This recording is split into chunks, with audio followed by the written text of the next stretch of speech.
When something must be done, pick up your head, roll up your sleeves, and attack it. Why? Well, to put it simply, your future self will thank you. There's a powerful anecdote about adversity that deals with cows and buffalo. And what's the difference? Picture the cows out grazing in a field. A storm is approaching. They hear it. They see the gray clouds moving in. What the cows will attempt to do is run away from the storm.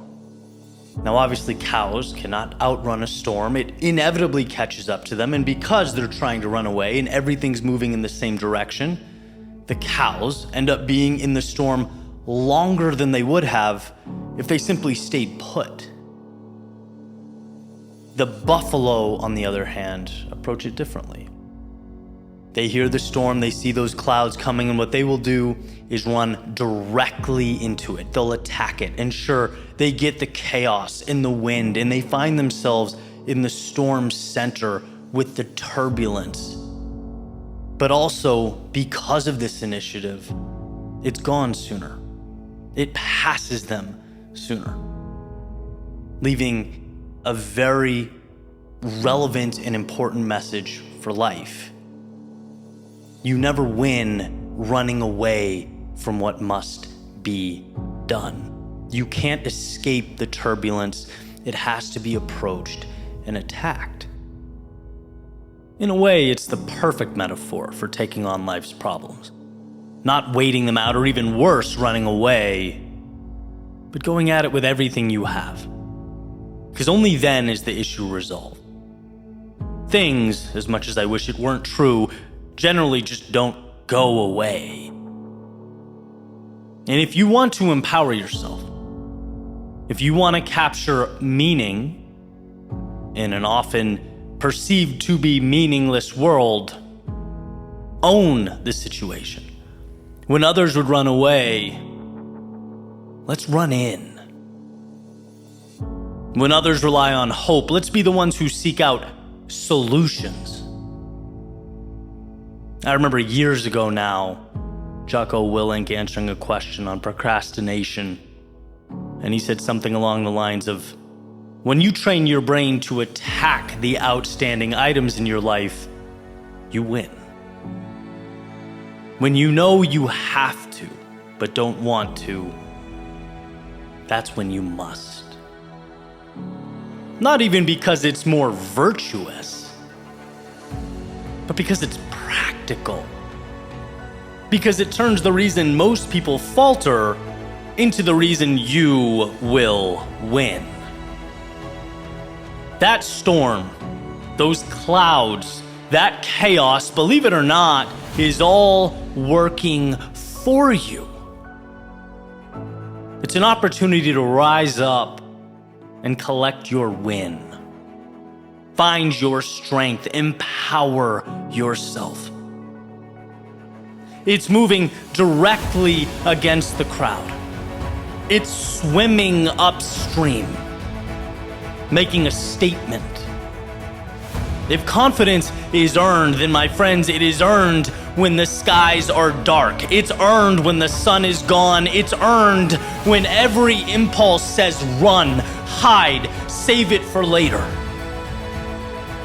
If you can stand up then, in those moments, you move beyond being a victim of the storm or even a survivor of the storm. No, you become greater than the storm. You become truly unstoppable. Not because you did anything far-fetched or out of this world, but because when most ran out, you ran in. You picked up your head. You rolled up your sleeves and took it head on. And that's the courage that your future self will thank you for. That's the decision that means everything.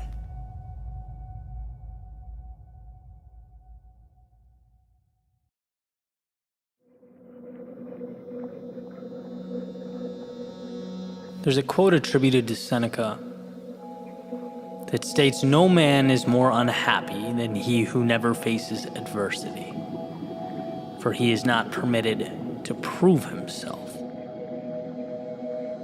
Meaning, it's in pursuing the difficult thing that we obtain meaning, recognition, that we prove ourselves. But prove ourselves to whom?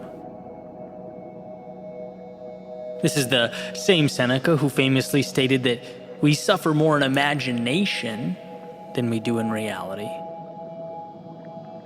That he is most powerful who has power over himself. And that's one of the beautiful things about Stoicism. It makes us ask a very simple but often overlooked question: who's really the adversary here? Who's the opposition we're dealing with as we fight our battles? What is it that must be transformed? Is it the outside world? Or the way our eyes view the outside world? What's really holding us back? The circumstances? Or our own personal thoughts about the circumstances? And I think this is where we misunderstand the challenges before us. I want to delve into this power of perspective to explain that we are the gatekeepers between ourselves and our ideal lives. And very often we do a good job of ensuring that gate stays closed. We sabotage our own goals, our own dreams, our own happiness, while simultaneously pointing the finger at a million externalities. See, when we look at the difficulties of life, and there's no doubt that life can be a very difficult thing, it's easy to look at the world as this binary playing field, right? Me versus the world. And in fact, we often visualize the world as the enemy pushing back against us, as if its motives were counter to ours. But so many of these narratives, these stories, they actually say nothing about the outside world. And when we look deeper, it becomes apparent that they actually say a whole lot more about us. It's the one viewing that gets to decipher what the circumstance means. And so all narratives are reflections of the observer. Jim Rohn used to tell a story about two brothers who had an alcoholic father. He'd come home drunk, he'd abuse his sons. They had a terrible childhood. And as they each grew up and had families of their own, their paths kind of diverged, right? One became abusive, and the other was kind and loving and caring. And when confronted, the now abusive brother stated, "Well, look, how can you blame me? Don't you see how I was raised?" But the kind, loving, and caring brother stated, "Of course I'm like this. I could never put my family through what I went through as a child." Same circumstances, different lenses, interpretations, which means different real-world result. And the idea here is to emphasize how one of the most important abilities a human being possesses is the ability to interpret the world around him. I think of us as subjects navigating a world of objects, as though the things around us don't have meaning until we place meaning upon them.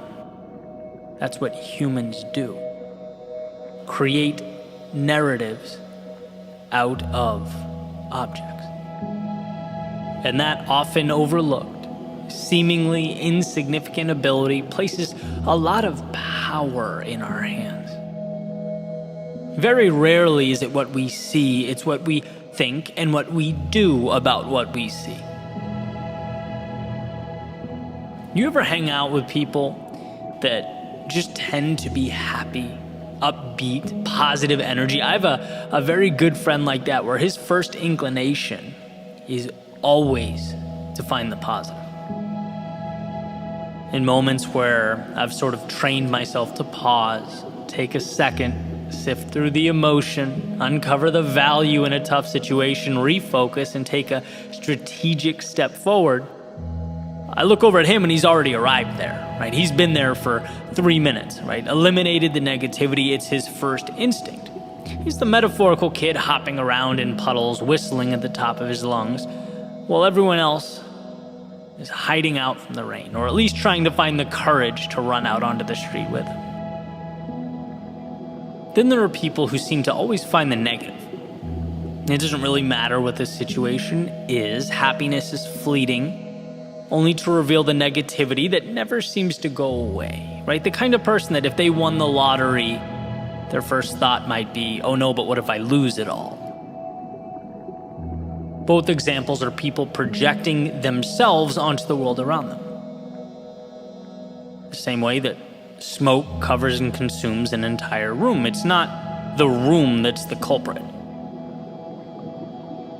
Here's another example from Jim Rohn, since we're on a Jim Rohn kick. He was making a similar point, and this is all from a collection of speeches he has on Audible, comparing humans to oranges, which is probably not a comparison you've made recently, but he said, there's consistency to an orange in that it can be filled with one thing. When you squeeze an orange juice is coming out. Period. It will never be apple juice or grapefruit juice. It will only emit what it has inside, which is orange juice. And well, here's the connection. When life pressures us, challenges us, or metaphorically squeezes us, we only emit the emotions that are contained and available, that are alive and well within us. If there is no jealousy contained in our thinking, we're not going to project jealousy out into the world. If there is no hatred within us, we will not project hatred onto others. Why is that powerful? It's powerful because, again, it's one of the most important things you can do. Certainly one of the most important things I've learned to do is take that finger pointing blame at the outside world, slowly turn it around and point it back at myself. And ask, what thoughts, what emotions, what ideas am I letting live inside my head that's altering the narrative, the story I'm telling about myself and the world that I live in? And while one might think, well, that's uncomfortable, that's unfair, a little extreme, why should I point at myself? It's not my fault. I would challenge you, at least for the sake of the next few minutes, to see such a change as empowering, as your advantage, as the bridge from where you are to where you want to be. See, if you always have feelings of, let's say, jealousy around a particular person, that feeling in your stomach like, oh, they have it all, they're ahead, right? They live how I want to live, they're this and that, and I kind of hate them for it. You're naively giving the external world the power. You're saying, I feel the way I do because of that out there, some cosmic injustice. You are powerless because you're neglecting your personal agency as a factor. But when you turn that finger around and say, I only feel this way because I'm allowing myself to, then you can ask the question so many never think to ask. Why? Why do I feel this way? Which lights a path to how can I fix it? See, the key to a better life is realizing you don't have to be in the passenger seat, pointing at and blaming the driver, complaining about the road being taken. No, you can get into the driver's seat. You can take the wheel. You can take control. Inherit responsibility. And there's more at stake. There's greater vulnerability. But the upside is unfathomable. And I find myself thinking all the time, man, people are blaming the wrong things. They're shifting blame to the wrong adversaries. The real villain here is not the driver or the road or the weather. The real villain is the voice in your head pleading with you not to take the wheel. Pleading with you to ride shotgun and complain as the world passes you by. And of course, it makes sense to qualify that with the inevitability that there are some things placed upon us that are just bigger than us, that we can't control. And you can make a list however long you want to: natural disasters, decisions and actions of others, health problems. We don't often get to choose the landscape. So as the Stoics would say, understand that. Understand what you can't control and what you can. Because the beauty is that you can control how you navigate that landscape, and that is power. That is what makes the difference. See, the two brothers I mentioned a few moments earlier, same landscape, different navigational tactics, different view of what it all meant. One took the wheel and one did not. So that Seneca quote that states, "No man is more unhappy than he who never faces adversity, for he is not permitted to prove himself." Well, it's perfectly clear as far as I'm concerned. The question is not whether or not to face adversity. I think we all understand that. What I hope we take from today is a better understanding of what the true adversity is. A better understanding of the fact that in front of us there is always an answer, a key to every lock. Some people just don't think to look. They're so busy peering around every corner for external enemies and scapegoats that they don't give themselves permission to succeed. Maybe unfortunate, but it's true. You can hit the bullseye over and over again. But if it's the wrong target, it won't do much for you. You might as well have missed by 50 feet. And I think that is what we overlook. You can't always fix the outside world. You can't change the unchangeable, but you can always change yourself. You can always fix you. As Tolstoy said, everyone wants to change the world, but no one thinks of changing himself. You're capable of being both your greatest adversary and ally, so choose wisely. Because the world around you will do nothing more than respond accordingly to your decision.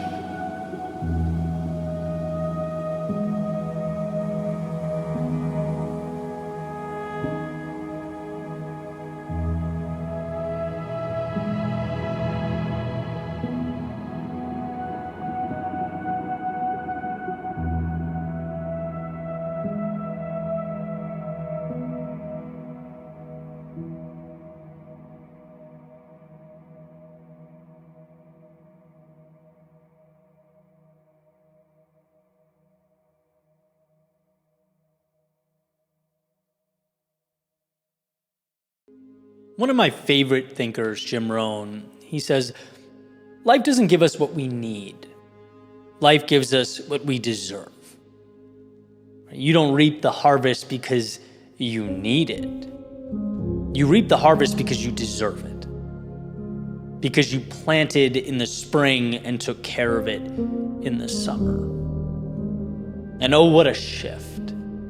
Right? A hard truth to learn, actually, that the universe doesn't care what you need. It's indifferent to you and your wants. It doesn't care about what you'd like to accomplish or solve.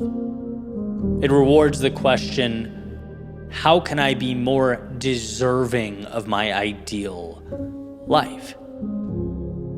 When you become more personally, your ability to acquire increases proportionally. When you build yourself up, the world conforms. Right? And I remember being frustrated, right? Being in a tough spot and just thinking, why won't the world give me what I need? Right? I'm down and out. I need some type of guidance, of help. Just a break, right? I'm out here struggling. And it turns out the answer was simple.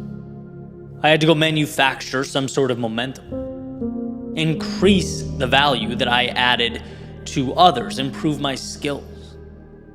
I remember, saying, I want $1 million. I want a huge personal brand. And I look back now and it's like, in what world did I think I was entitled to those things? Right? Because I wanted them? That's not the way the world works. I had so much growing to do. There was so much effort that needed to be exhausted before that was possible. Right? Now, you identify as that. Sure, you put the shoes on and you start living like you are that, like you're on that trajectory. You believe that for yourself. But it's understanding that you are creating space for it in your life, chipping away daily. As you grow, the universe listens.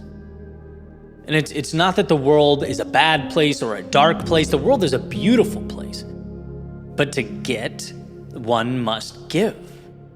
And so the question remains, what are you giving to the world, to your community, to your friends and family? What are you giving to yourself? How are you making yourself more deserving of the infinite opportunity outside your front door? It's a question that should be really helpful when it comes to prompting thought, being real, being honest with yourself. And in fact, one of the greatest advantages one can adopt is, instead of pointing out at the world, right, and projecting blame, pointing in at oneself and asking, how can I fix this? What can I do? Right? Every single time. Even when the situation was caused by outside circumstances beyond your control. Even when it's not your quote unquote fault. Why? Well, because you are always in control of yourself. And when you adopt this mentality, you learn to take accountability for you, always. You learn not to blame, but adapt. And that is power. Because when it's always someone else's fault, it's never yours to fix.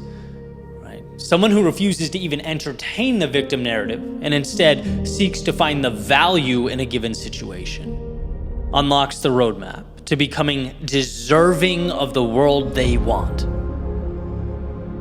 And that's the control that we forget we have. We have the ability to look around and change things. If we're not happy with them, we can adjust them, but we must first own them. We have the ability to tear down the walls that are boxing us in, to remove the characters in our stories holding us back. When you take action, you're building the life you deserve. When you look around and seek to alter the world as you know it, you're putting yourself in position to receive more from life.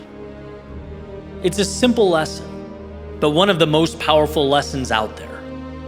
The ideal life, the things you want, the things you hope for, they're not given to you externally.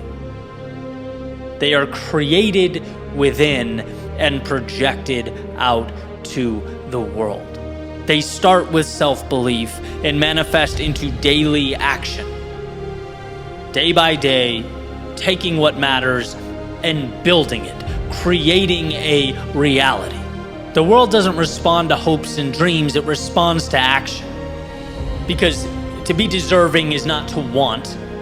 To be deserving is to create.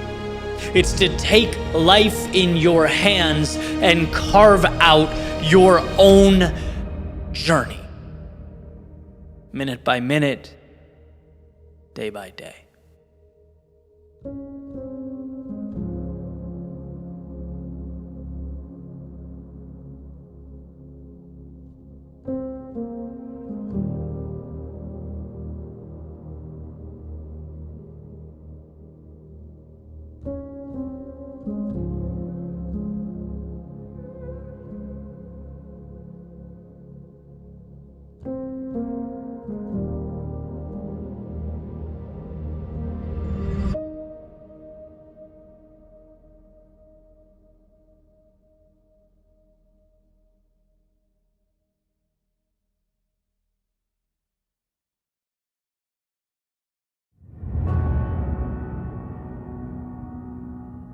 There's a saying that some people feel the rain, others just get wet.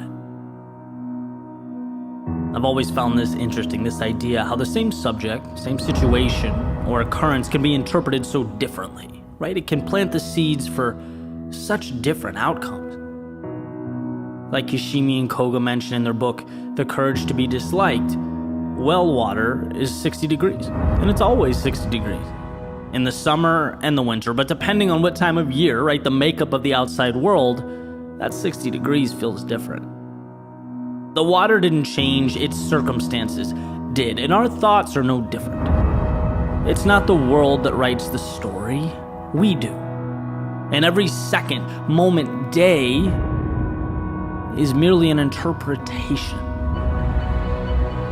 Does time tick by? Or is it driven into a state of flow? Is it transformed into something more?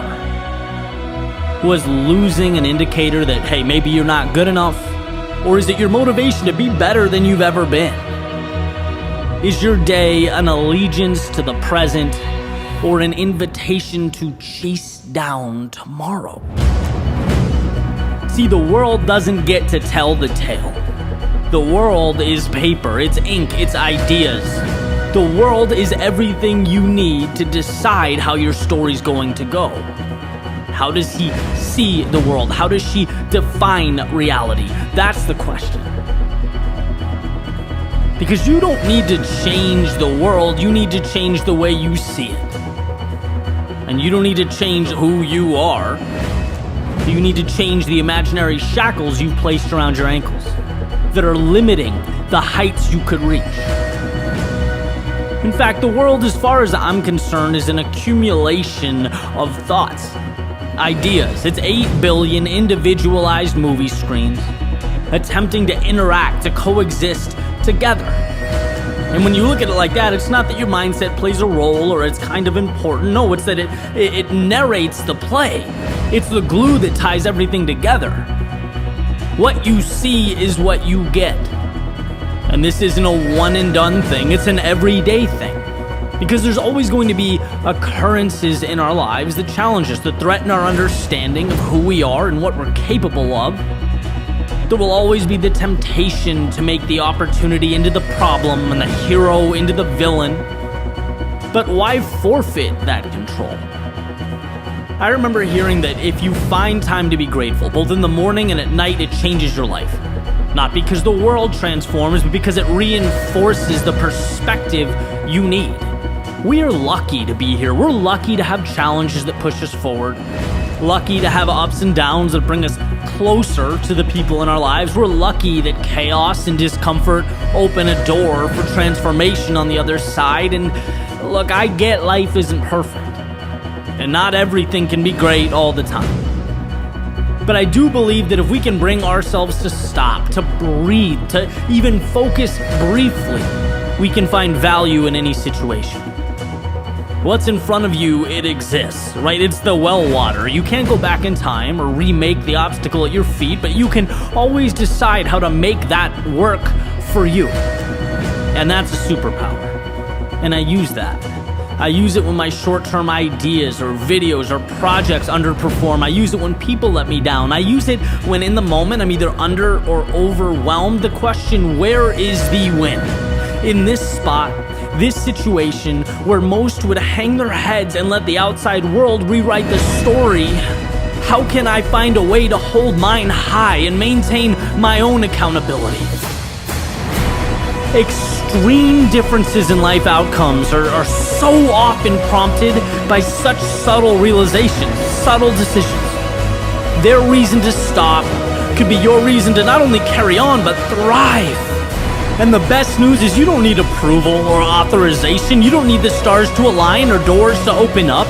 You just need to give yourself permission to see the sun amidst the clouds, the hope amidst the doubt. You have to remind yourself that there is always something to cling to, always a second chance. There is always a win.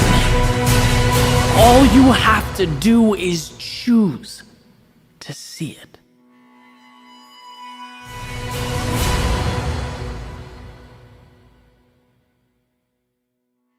Fear is either a headwind or a tailwind. It's a red light or a green light. It's either an end or a beginning. You get to choose. I talked about this exact thing a few months ago, so it's kind of fun following up now as some time has passed and the technologies continue to evolve. Last spring, I heard someone say there will be two types of companies in the future. There will be companies that leveraged AI and companies that no longer exist, right? And I didn't know quite what to make of that at the time, but settled on, well, I trust myself to figure it out. After all, that's what humans do. We adapt and we find a way. Well, I was recently in the middle of one of my YouTube audits, and I saw something interesting. There's a section of YouTube that discloses 15 channels that are similar to yours. Basically, there's an audience overlap.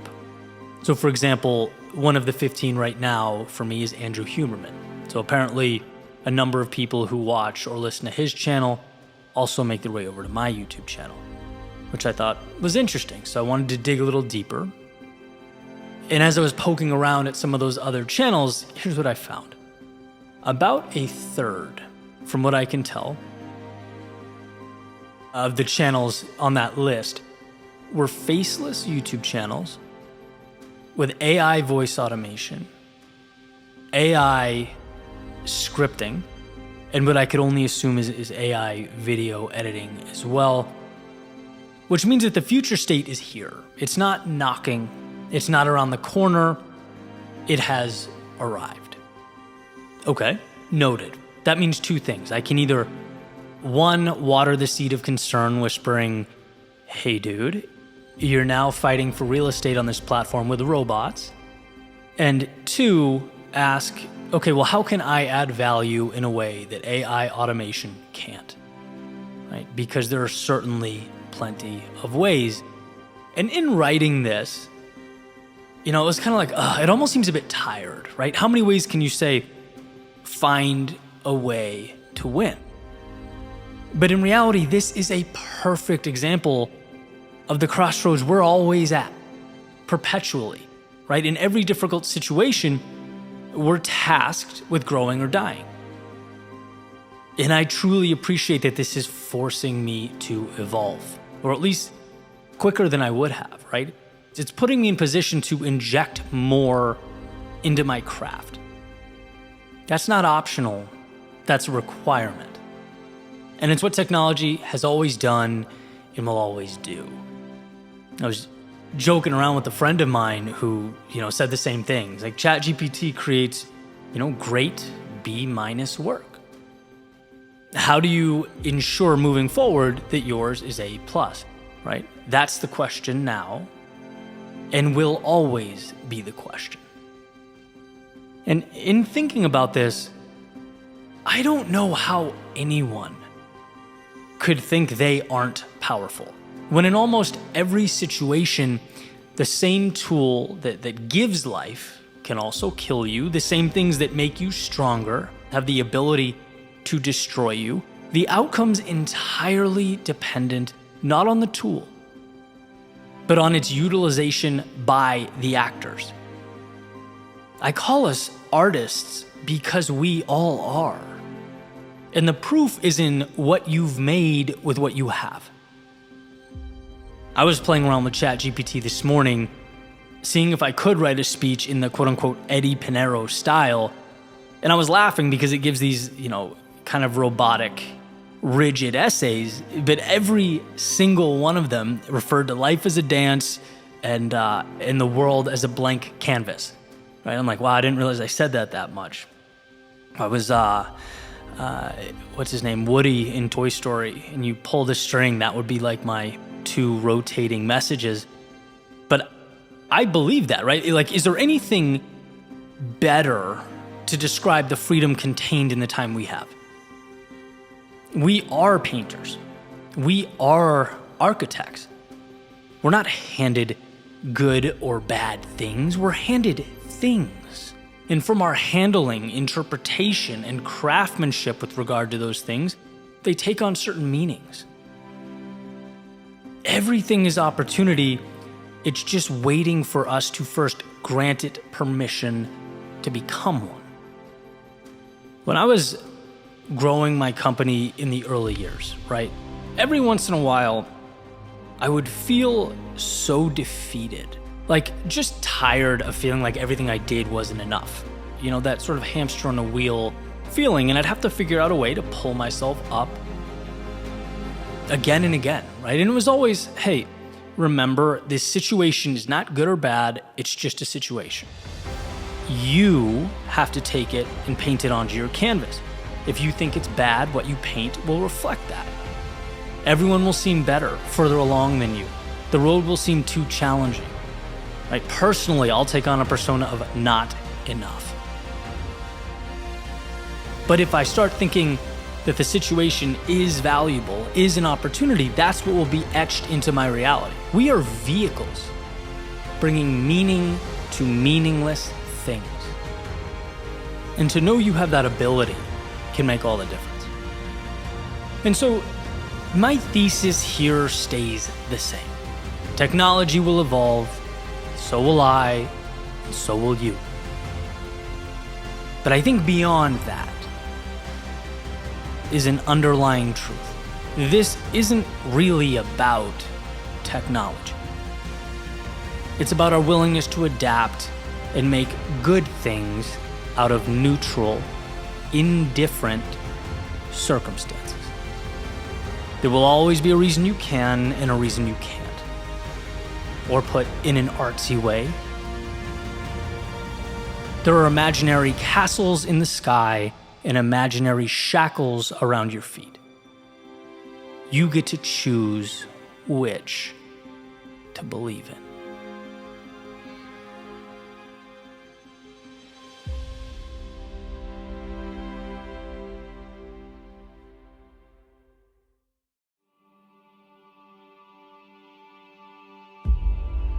So you're stepping onto a rocket ship, leaving planet Earth, and you have one message to give to the world before you take off. What is it? For me, it's an easy one. It's that life is not as serious as we make it out to be. It's the most important thing I've learned. And perhaps the simplicity of that message might make people a little uneasy or take them by surprise, right? How exactly is it helpful?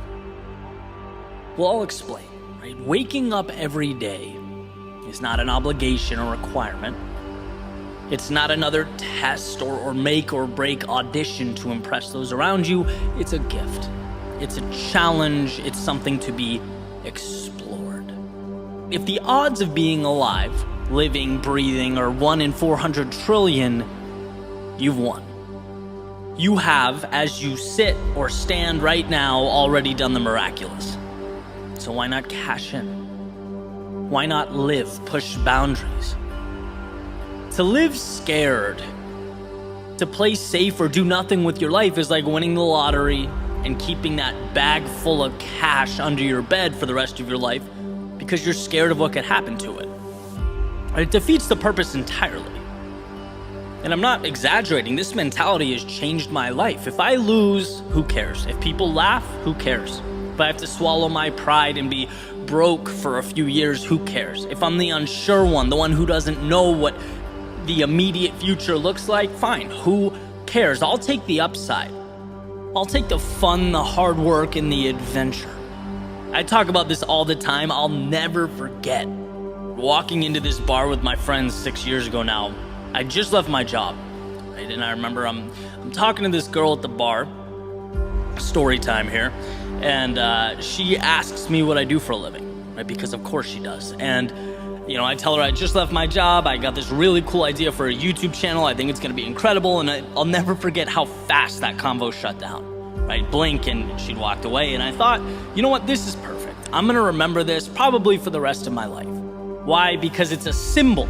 It's a sign that the immediate is what stops us from the best things down the road. Leaving my job, as hard as that maybe 1 or 2 year stretch was the best thing I've ever done. I am living exponentially better than I was before I had the courage to make that move.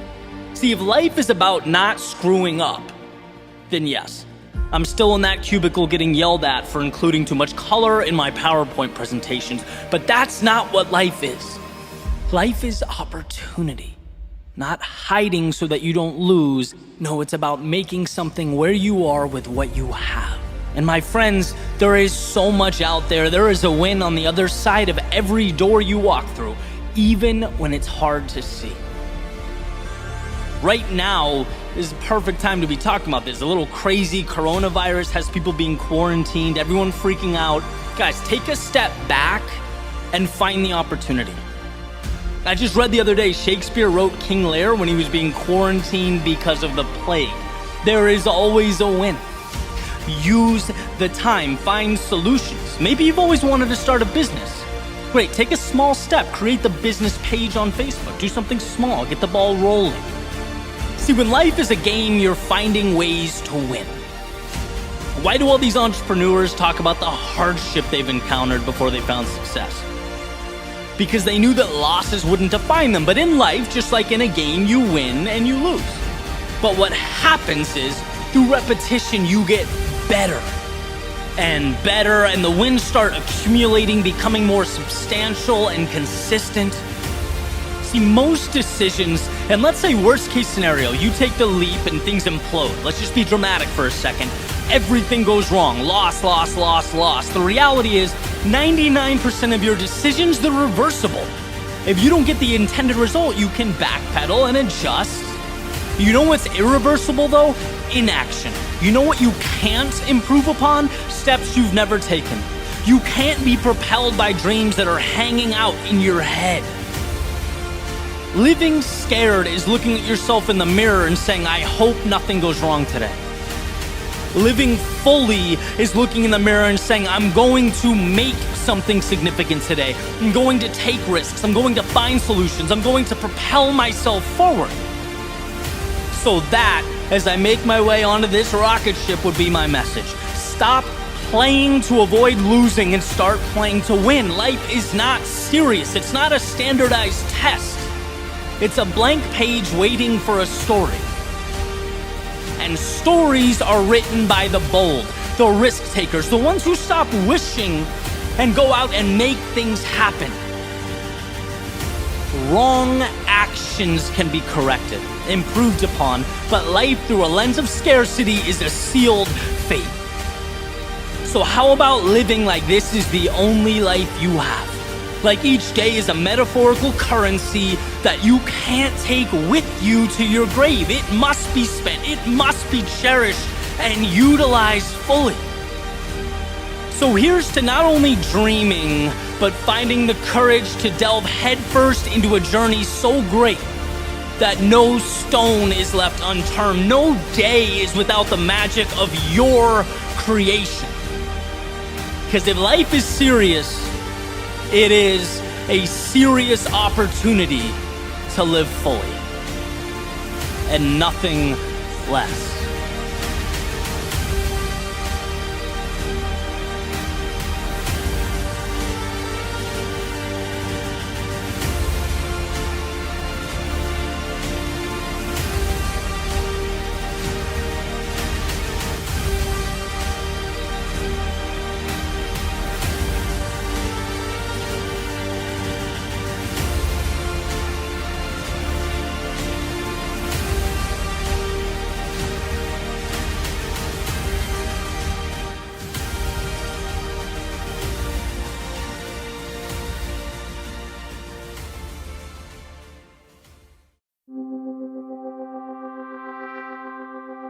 How can I be happy all the time?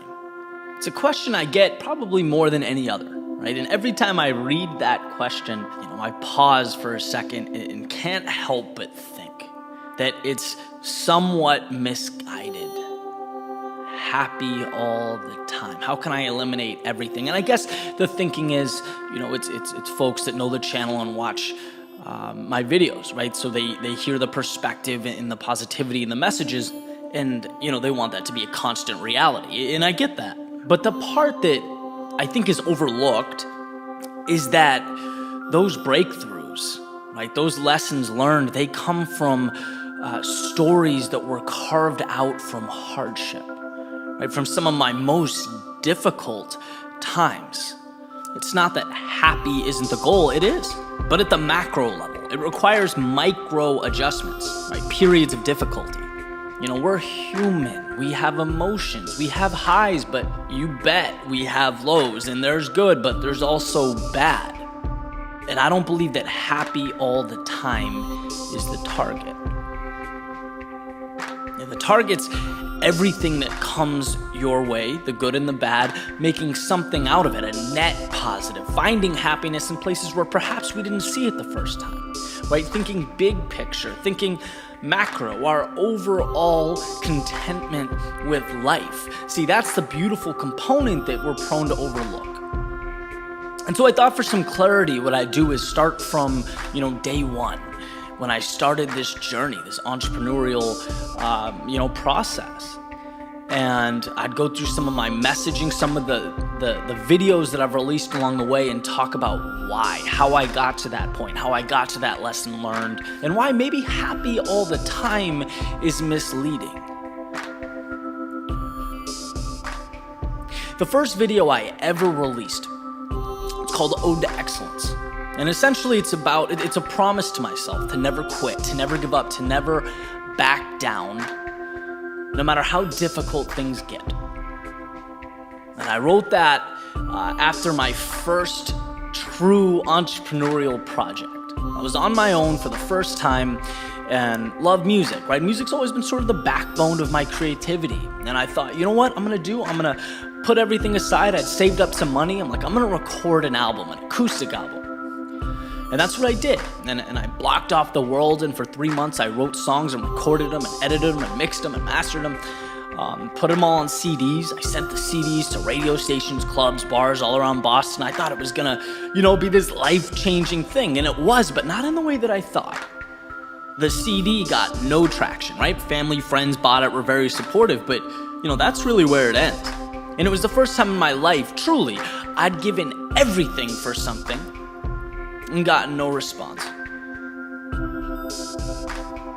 It was the first time I realized that effort does not always equal a result. But here's why it was the best thing that ever happened to me. One, I realized that maybe it's not that good, which, looking back now, is what you'd expect doing something for the first time. It's like, dude, you have to hone your craft. You have to write 2,000 songs. You have to put in so much more time to be at a level where you want to be. You can't just think that it happens overnight, right? And that was a very important thing for me to understand. The second is I realized that I was at the bottom of a very big mountain looking up. This is a process.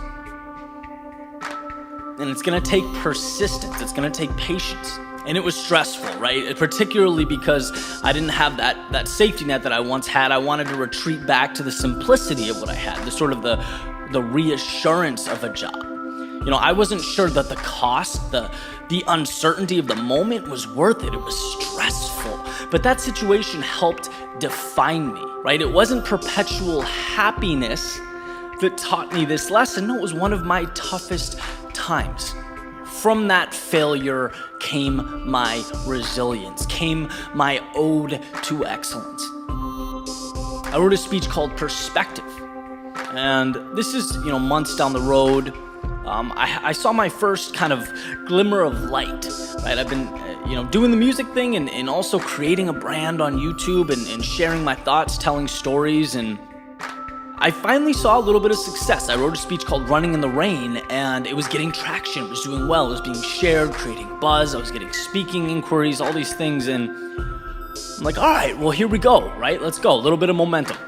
And I woke up one morning and I got this email from YouTube, and it was like, we had to remove the video from your channel because you broke community guidelines.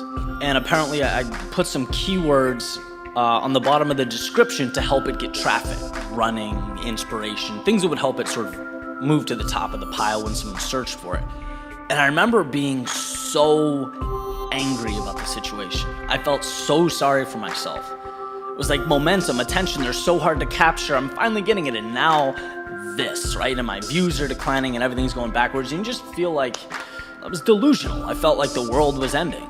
But that prompted me to look at the big picture, right? To realize that, look, there's nothing you can do except re-upload the video, start over, and keep my head up. Think about it. Life is going to throw things at me that are much more difficult than this, right? There's going to be difficulty and loss and problem, even tragedy. And if I fold over a video being taken down, I don't really have a shot, right? So from that tough time, I gained perspective. I learned to toughen up. I started to understand that it's not what happens to you, because everyone has difficulty in their life, but it's how you deal with it. That's what brings happiness at a macro level. I wrote a speech called Dancing with No Music.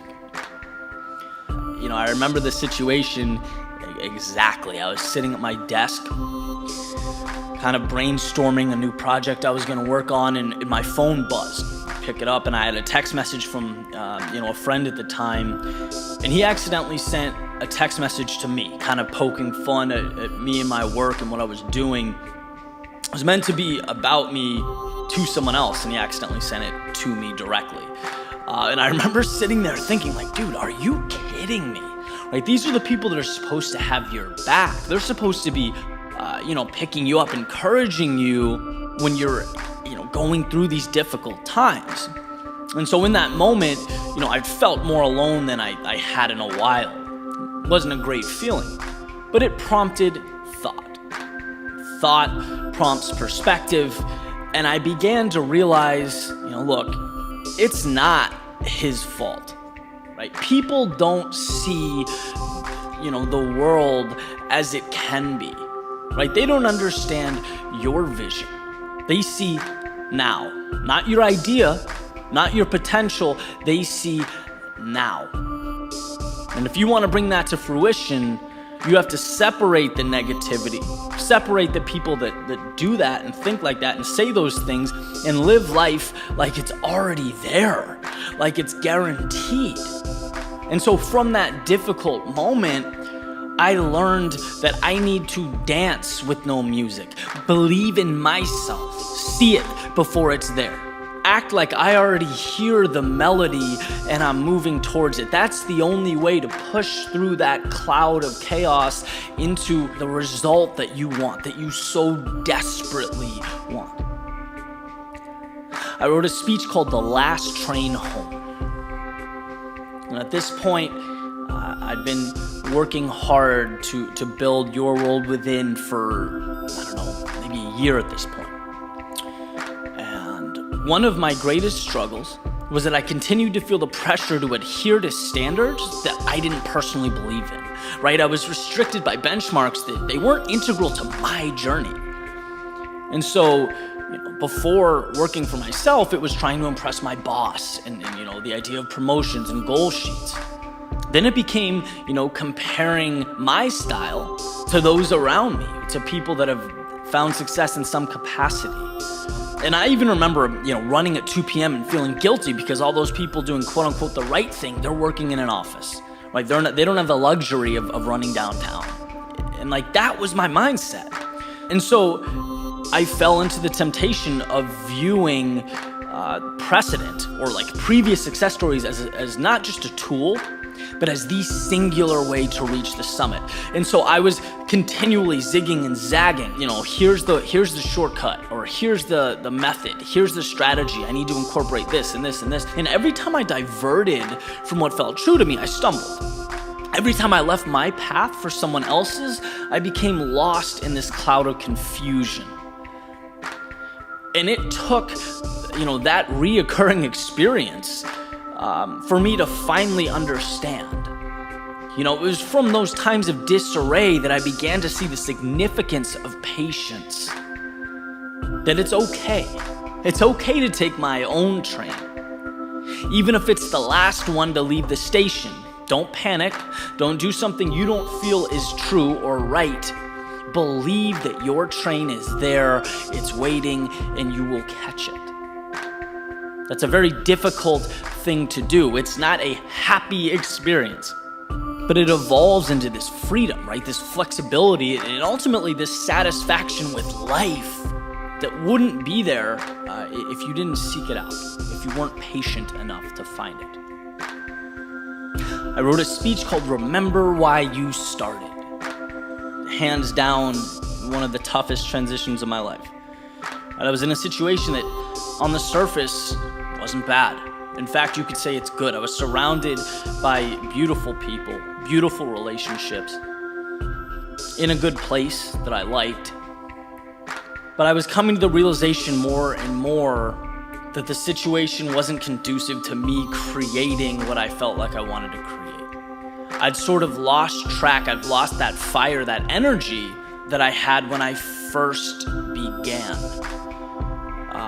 And that's due to concessions, to small compromises that I was making along the way that add up. And you sort of slowly lose yourself a little bit at a time. And when you make that realization, it's like, well, you have a decision to make. Are you okay 30, 40 years from now with sacrificing the thing you wanted to build because something else was more important or other things, took priority? And I don't think either one is right or wrong. It's the question that you have to answer. And I made that decision. And I packed up, put my stuff in a trailer, and I left. And I remember as, my world faded away in my rear view, thinking like, this is the hardest thing I've ever done. I didn't believe for the first 200 miles I was actually going to go through with it. I really didn't.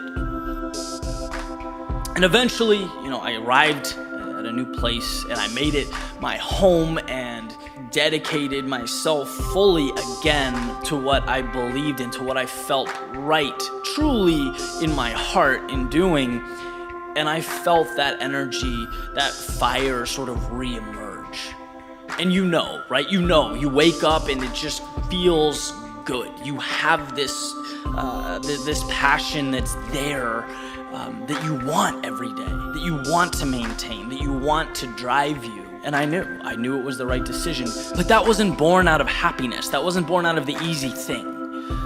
It was very, very difficult to get there. It was almost a battle, right? You have to fight to reprioritize. And so this comes up a lot when I hear that question. How can I be happy all the time? And it's like, well, you can do the easy thing that's easier in the short term, but then will you be happy in the long term? It's sort of a catch-22. It's a prioritization. It's understanding what makes you feel alive, what makes you feel truly good, authentic. And that's not a question of short-term, consistent, non-stop happiness. It's a question of long-term fulfillment. Sometimes we have to do the difficult things to create what we want long-term, big picture. And lastly, I'll talk about Ode to Excellence Part 3, which obviously it's been years since Part 1. And a lot's changed. The goalposts have shifted. The context is new, but the idea is pretty similar, right? It's a promise to myself to move into uncharted water, whether that's because it feels right, I'm called to do it, or sometimes just for the sake of sheer curiosity. It's that idea that sometimes what awaits around the corner can change your life, right? That unknown can be exactly what you need, and you don't know unless you move there. And the difference in context is that now I'm settled, right? Now I'm substantially more comfortable than I was when this whole thing began for me. And the danger in that is nothing's screaming at you constantly to continue to grow and evolve and develop, right? It's real easy to fall into routine and just kind of keep going the way you've always gone. And I remember sitting right outside talking to a good friend of mine on the phone, and we were talking, strategy, talking about growing our brands and just kind of the different worlds that we're involved in. And he asked, Eddie, why, have you stopped doing the music thing? I think there's something there. And, music's obviously been a big part of what I do. It kicked off my creative journey, as I mentioned earlier, with that album. It's been sort of intertwined into this process. I write a lot of background tunes. I wrote the background music you're listening to right now. I haven't completely left it, but I've pivoted. And when he asked why it's been sort of in the background, I couldn't give a complete answer. I didn't really know. But as I began to think about it, the answer really rose to the surface. Right? I became so fixated on one dimension of what I was doing that I started to look at it through a lens of scarcity and ignoring the infinite possibility out there. I mean, really, in relation to what's possible, my accomplishments are a grain of sand on the beach. Right? It's very minimal. But that's not how you look at things when you really get lost in the weeds. I didn't want to hurt my credibility. I didn't want to lose what I built. I didn't want to sabotage a quote-unquote winning formula. But guess what? That's not what life's about. That's not what my brand or message is about. That's not what got me here, right? Exploring creativity is what got me here. It means everything to me.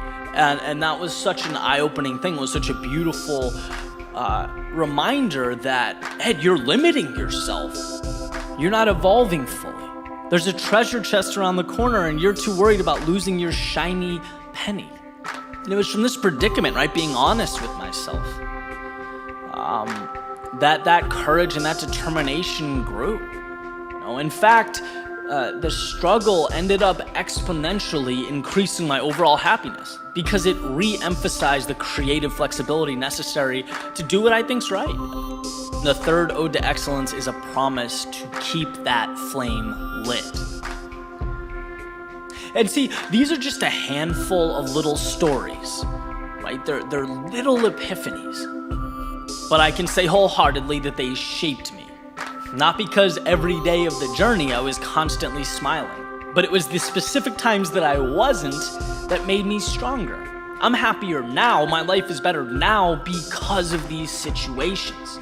And that's what I want to emphasize, right? Happy all the time isn't the goal. It can't be the goal. Living a life you're proud of and turning the bumps along the way, the inevitable roadblocks along the way into momentum, that's going to give you long-term happiness. That's going to make you feel better about every moment. It's such a gift to be here. We're so lucky. Let's move away from the idea that there are people out there that never have a bad day. Nothing's ever wrong in their life, because that's not only untrue, but it dilutes the opportunity in front of you.